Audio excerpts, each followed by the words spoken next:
जी students, इसके बाद हम देखते हैं क्वेश्चन 14। क्वेश्चन 14 है कि if the harmonic means h1 and h2 between any two numbers are 4 and 6, then the third term of the associated arithmetic progression is। ये बहुत ही इजी क्वेश्चन है, लेकिन इसकी स्टेटमेंट थोड़ी मुश्किल थी। यानी इसको समझना कि क्या कहा गया है, ये थोड़ा डिफ़िकल्ट था। तो अगर आप इसे तसल्ली से देखें तो H1 और H2 जो हैं वो हार्मोनिक मीन्स हैं, और उन्हीं की वैल्यू उसने बताई हुई है कि 4 एंड 6 है। यानी H1 and H2 between any two numbers, जिनके दरमियान ये मीन है वो नंबर नहीं हमें बताए गए, वो एनी टू नंबर्स कहे गए हैं, और 4 और 6 इन्हीं की वैल्यूज़ हैं। यानी 4 H1 की वैल्यू है और 6 H2 की वैल्यू है। इसी को हम यूँ लिख सकते हैं कि एनी नंबर हैं तो उनका हमें नहीं पता कौन से हैं, ए एंड बी ये एक्सट्रीम वाले नंबर्स हो जाएंगे, और H1 और H2 उनके दरमियान वाले नंबर होंगे, और दरमियान वाले नंबर 4 और 6 हैं। अब ये तो बनेगी HP। अगर हम कॉरिस्पॉन्डिंग AP फाइंड करें तो वो हमें मिलेगी जब हम इनकी हर टर्म का रेसिप्रोकल ले लेंगे, तो 1/A, 1/4, 1/6, 1/B। अब जो कॉरिस्पॉन्डिंग या एसोसिएटेड अरिथमेटिक प्रोग्रेशन है उसकी थर्ड टर्म हमने बतानी है। तो यहाँ आसानी से देखा जा सकता है कि ये फर्स्ट टर्म है, ये सेकंड है, और ये थर्ड टर्म है। तो third term of associated arithmetic progression is equal to 1/6। इस तरह जो करेक्ट ऑप्शन होगी वो ऑप्शन बी होगी। क्वेश्चन 15 में कहा गया है कि harmonic mean between two numbers -1 and 2 is. तो हार्मोनिक मीन हमने फाइंड करनी है। हार्मोनिक मीन फाइंड करने के लिए हार्मोनिक मीन का एक फॉर्मूला है, वो हम अप्लाई कर सकते हैं। वो होता है 2 time AB/A+B।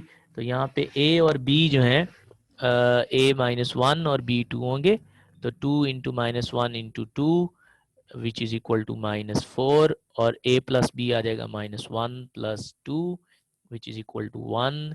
So harmonic mean is equal to -4। तो इस तरह में डायरेक्टली आसानी से हार्मोनिक मीन मिल सकती है। एक और, जिस तरह से हम पहले भी क्वेश्चन सॉल्व कर चुके हैं कि इनकी हम कॉरिस्पॉन्डिंग टर्म्स फाइंड कर लें, एसोसिएटेड टर्म फाइंड कर लें इन AP। उसके लिए हमें इनके रेसिप्रोकल लेने पड़ेंगे। तो अगर हम इस तरीके से सॉल्व करते हैं तो तब हमारे पास -1/4 अरिथमेटिक मीन आएगी, जिसका रेसिप्रोकल लेंगे तो -4 आ जाएगा। लेकिन जाहिर है कि यहाँ पे अगर हम इनके रेसिप्रोकल लेते हैं तो फ्रैक्शंस बनेगी जिनको हैंडल करना मुश्किल होगा। इसलिए इस तरह के प्रॉब्लम्स के लिए ये फॉर्मूला ज़्यादा बेहतर है अप्लाई करने के लिए। तो क्वेश्चन 15 की करेक्ट ऑप्शन होगी ऑप्शन सी। क्वेश्चन 16 है, if the product of 3 numbers in A geometric progression is 64, the second term of geometric progression is. तो ये बहुत ही इंटरेस्टिंग क्वेश्चन था। इसमें 3 टर्म्स बताई गई हैं कि ज्योमेट्रिक प्रोग्रेशन की 3 टर्म्स हैं कंसेक्टिव, उनका प्रोडक्ट 64 आता है। लेकिन हमें पहली और दूसरी और तीसरी, तीनों में से किसी टर्म का इनिशियली नहीं पता, लेकिन जो इन्फॉर्मेशन दी है उससे हमें ये डिमांड किया गया है कि हम सेकंड टर्म बताएं। तो अगर ये कोई से भी 3 नंबर लें ज्योमेट्रिक प्रोग्रेशन के, तो हमें ये पता है कि ज्योमेट्रिक प्रोग्रेशन की टर्म्स में कॉमन रेशियो होती है। तो अगर हम मिडल नंबर को A कह दें और कॉमन रेशियो को R कह दें, तो नेक्स्ट नंबर आएगा जब हम A को R से मल्टीप्लाई करेंगे, जबकि प्रीवियस टर्म आएगी जब A को R से डिवाइड करेंगे। इस तरह ये 3 कंसेक्टिव टर्म हम लिख सकते हैं, A/R, A और A इंटू R। अब कंडीशन ये है कि इन तीनों का प्रोडक्ट 64 है। तो अगर मैं इन तीनों का प्रोडक्ट लूँ तो R और R, ये 1 A/R वाला R जो डिनोमिनेटर में है और ये वाला R आपस में कैंसिल हो जाएंगे, और इस तरह A into A into A is equal to 64 आएगा, ये बनेगा A cube is equal to 64, और अब हम 64 की क्यूब रूट फाइंड करेंगे विच इज इक्वल टू 4, क्योंकि 4 का क्यूब 64 होता है। इससे ये पता चला कि मिडल टर्म 4 होगी। तो इस क्वेश्चन की जो करेक्ट ऑप्शन है वो ऑप्शन बी हो जाएगी। क्वेश्चन 17 भी बहुत इंटरेस्टिंग प्रॉब्लम था। इसमें एक फ्रैक्शन, डेसिमल फ्रैक्शन दी गई है 1, 5, 1 और 5 और 1 के ऊपर डॉट लगे हुए हैं, और क्वेश्चन ये है कि इसकी जो एसोसिएटेड वल्गर फ्रैक्शन है वो क्या होगी। अब अगर इसको लिखा जाए, इसको ओपन किया जाए, तो ये बनेगा 0.151 और आगे 5151 रिपीट हो रहा होगा। इसको यूं लिखने के बाद अगर हम देखें तो हम ये कह सकते हैं कि दरअसल 1 और 5 रिपीट हो रहे हैं, और पहले वाला 1 अलग से लिखने की ज़रूरत नहीं रहेगी। तो इसे आप 1 और 5 दोनों पे डॉट लिख के भी लिख सकते हैं। और हम ये देख चुके हैं कि अगर दो नंबर्स हों जिनका ग्रुप हो जो रिपीट हो रहा हो, और वो डेसिमल के इमिडिएटली आफ्टर डेसिमल रिपीट होने शुरू हो जाएं, तो फिर वो जो ग्रुप है वो हम लिखते हैं, और जितने नंबर्स का ग्रुप होता है उतने 9 हम नीचे लिख देते हैं। तो इसकी जो वल्गर फ्रैक्शन बनेगी कॉरेस्पॉन्डिंग वो 15/99 होगी। लेकिन ऑप्शन में 15/99 नहीं दिया हुआ, हाँ अलबत्ता 150/990 दिया हुआ है। तो अगर मैं 0 से 0 को कैंसिल कर दूं या 10 पे डिवाइड कर दूं न्यूमरेटर और डिनोमिनेटर को, तो यही वाली फ्रैक्शन हमें मिल जाएगी 15/99।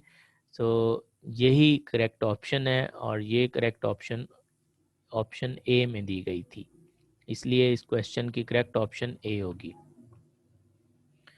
क्वेश्चन 18 है, if h1 h2 h3 up to hn are n harmonic means between a and b such that a h1 h2 h3 up to hn comma b, ये विच टर्म ऑफ ये बनती है arithmetic progression, sorry harmonic progression, और वो पूछ रहा है कि इस हार्मोनिक प्रोग्रेशन की कौन सी टर्म बी है।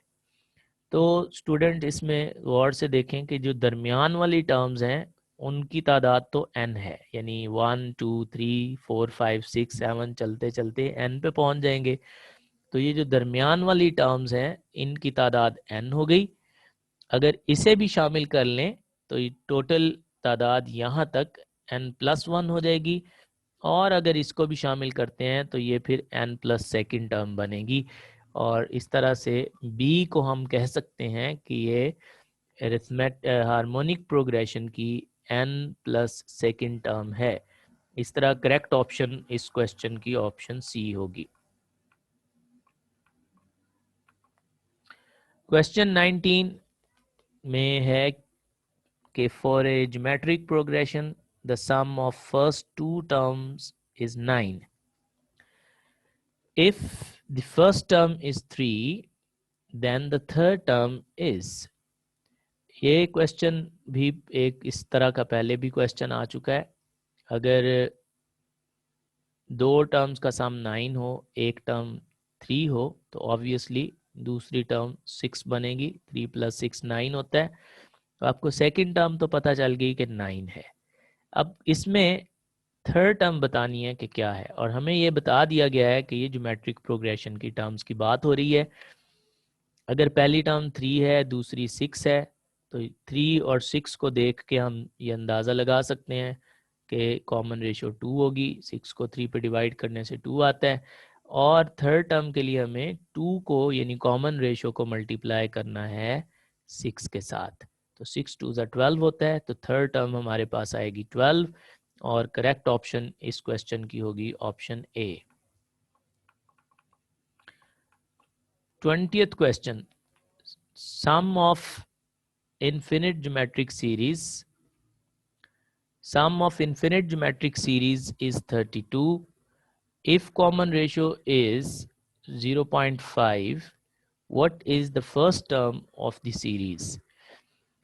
ज्योमेट्रिक प्रोग्रेशन जो ज्योमेट्रिक सीरीज अगर इन्फिनिट ज्योमेट्रिक सीरीज हो और कन्वर्जेंट हो तो उसके सम का फॉर्मूला ये होता है a/1 - r is equal to s, या sum of infinite many terms.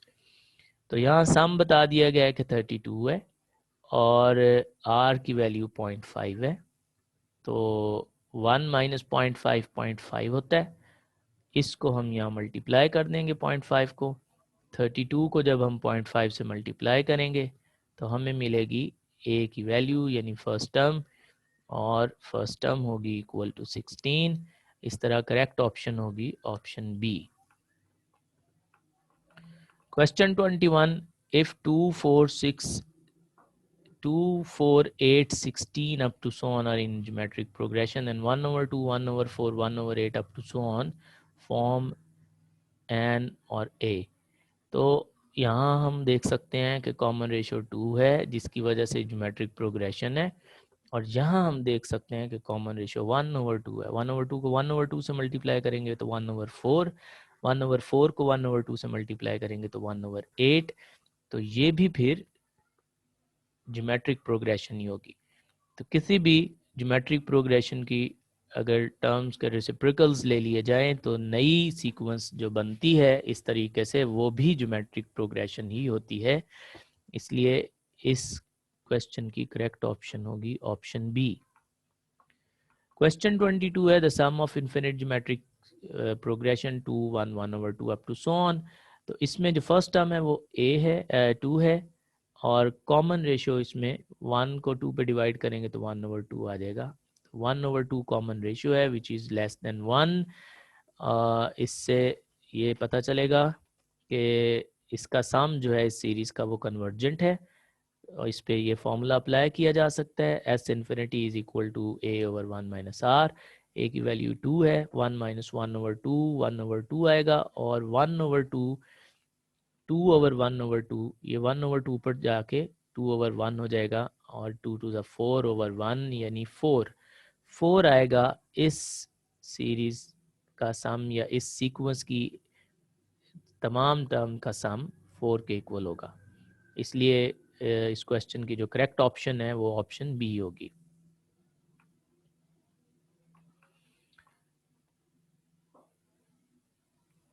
23rd question है 10th term of sequence a/2 a 3 a/2 2a is. तो ये जो सीक्वेंस दी गई है हमें चेक करना है कि कौन सी सीक्वेंस है। अगर तो ये ज्योमेट्रिक सीक्वेंस हो तो इसमें कॉमन इन दो टर्म्स को अगर हम देखें तो हम ये कह सकते हैं कि a/2 को जब 2 से मल्टीप्लाई करेंगे तो a आएगा। तो इन दो टर्म की रेशो तो 2 आ रही है, लेकिन अगर हम a को 2 से मल्टीप्लाई करें तो फिर 2a होना चाहिए था, यहाँ 2a नहीं है। इसका मतलब है ये ज्योमेट्रिक प्रोग्रेशन नहीं है। अगर हम डिफरेंस लेते हैं a में से a/2 निकालते हैं तो a/2 आएगा, और a के अंदर अगर a/2 ऐड करते हैं तो 3a/2 आएगा। इसी तरह 3a/2 में अगर हम हाफ a ऐड करते हैं तो 2a आएगा। तो ये अरिथमेटिक प्रोग्रेशन बन रही है। तो अरिथमेटिक प्रोग्रेशन में कॉमन डिफरेंस हम निकालेंगे, सेकेंड टर्म में से फर्स्ट टर्म सब्ट्रैक्ट कर देंगे, और 10th टर्म के लिए अरिथमेटिक प्रोग्रेशन का फॉर्मूला अप्लाई करेंगे। a1 प्लस 10th टर्म है तो यहाँ n-1 यानी 10 - 1 9d लिखना होगा। अब d की वैल्यू a/2 है, a/2 plus 9 time a/2 is equal to 10 a/2 which is equal to 5a, और करेक्ट ऑप्शन होगी ऑप्शन सी। क्वेश्चन 24 है the sequence of geometric the square of geometric mean between a square and 1/a। तो geometric mean find करने के लिए जो extreme वाले numbers होते हैं उनका प्रोडक्ट लेके उस प्रोडक्ट का स्क्वायर रूट लेते हैं। तो अगर हम a² और 1/a का प्रोडक्ट लें तो a आएगा, और a का स्क्वायर रूट लेने से ज्योमेट्रिक मीन मिलेगी।